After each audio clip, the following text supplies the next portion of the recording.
One of the things I think a lot of the subscribers want to know was obviously, your iconic catchphrases. So because when I first watched season 1, because I got into Drag Race a little bit later, when I got to the reunion, your interactions with RuPaul specifically, when, the walking children in nature, and when you basically yelled at RuPaul. Not my responsibility to make you feel good all the time. Yes, you both call me losers. And I don't see you out there walking children in nature. It was one of the moments I genuinely, my jaw was like, because it was so fun. It was such great TV. So I was wondering what that was like filming that.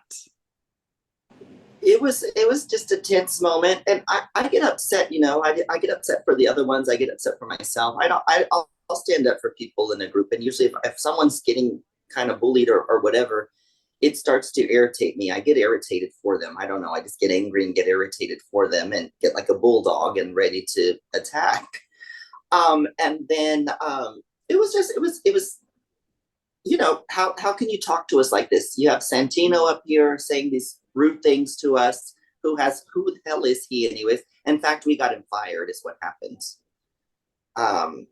The popularity, we were really talking amongst us. He was threatened by us, and we got him fired eventually 3 years later, right? I think he got fired or let go from the show. But it was awful. It was like, how dare you talk to us like this? You're up there, you get your makeup done, it's being done for you. You have all your looks done for you. We're over here competing. You have a water hose in our face and whatnot, which was a genius moment for me. And my makeup didn't bust, which was amazing. But, I did a great job on that, not busting, but I was really surprised. But all that, and then to be up there sitting and judging us, it's like, really, Ru? Come on. Mama Ru, frack you later. Well, yeah, because I think you're probably one of the only people I can think of that's really stood up to RuPaul and actually kind of said something back. And I think that's why you've become an iconic person from Drag Race, because you were unafraid to speak up, stand up for the other queens and yourself. And that moment has sort of obviously gone viral in Drag Race world.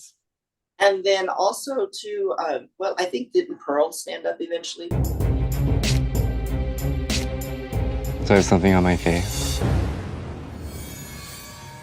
Yeah.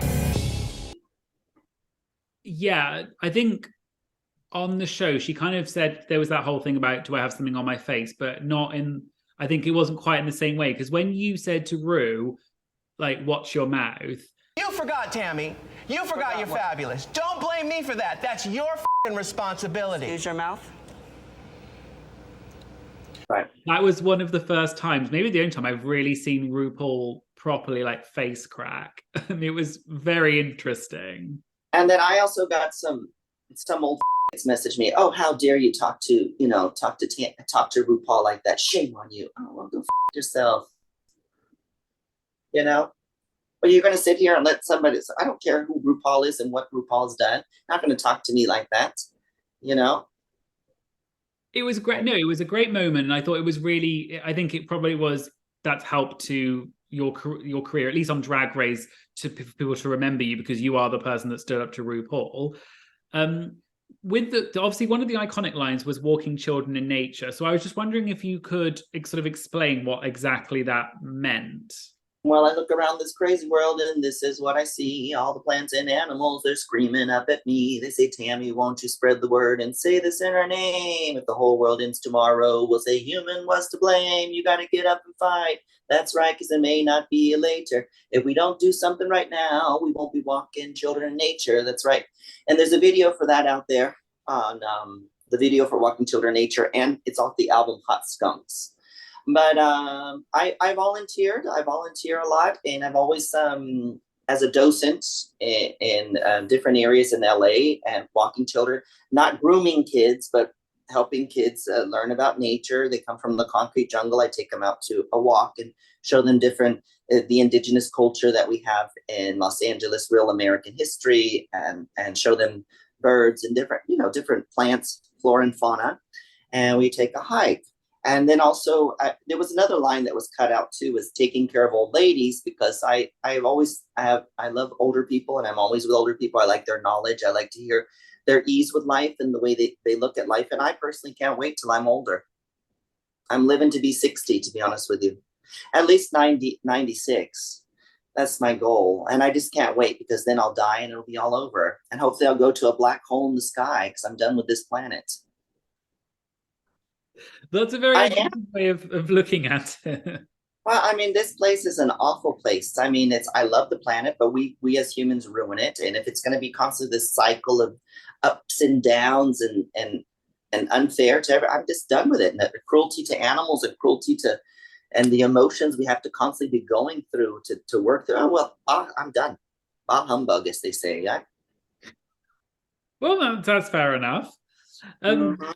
So you talked about sort of stuff. Was there anything else that was cut out of the season 1 reunion? Was there any other iconic stuff or interesting stuff that you wish they had kept in?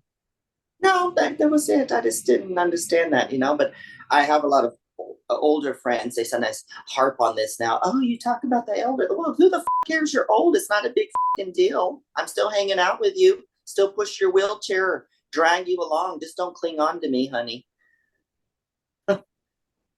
I don't like Klingons. Yara was also with me, and she was also really working on deflecting the situation. And we were both talking to the camera because on our previous seasons, if you talk to the cameras, they wouldn't show that on the TV. They wouldn't show that. They would tell us, "Oh, there's no point," because on season 1, I was like angry and I would say things, and they're like, "Well, it doesn't matter what you're saying right now, Tammie, because we can't show this anyways. You're talking to the camera, And the lack of better words, I mean, they cheated. They cheated. I mean, because Akasha should have been kept, but I'm sure should have been fired or let go, eliminated. And no tea, no shade. I don't have a problem with Akasha, whatever. It's a TV show, whatever. She decided to pick to be the villain, and they wanted to keep some extra drama, apparently. Oh, that's fine. I would go. This is the most same. Like when I do DragCon this year, Los Angeles DragCon, I'm going to have a sign said, most asked questions. We're not asking these questions anymore because that's one that's constantly asked over and over. And, there's nothing I can do about it.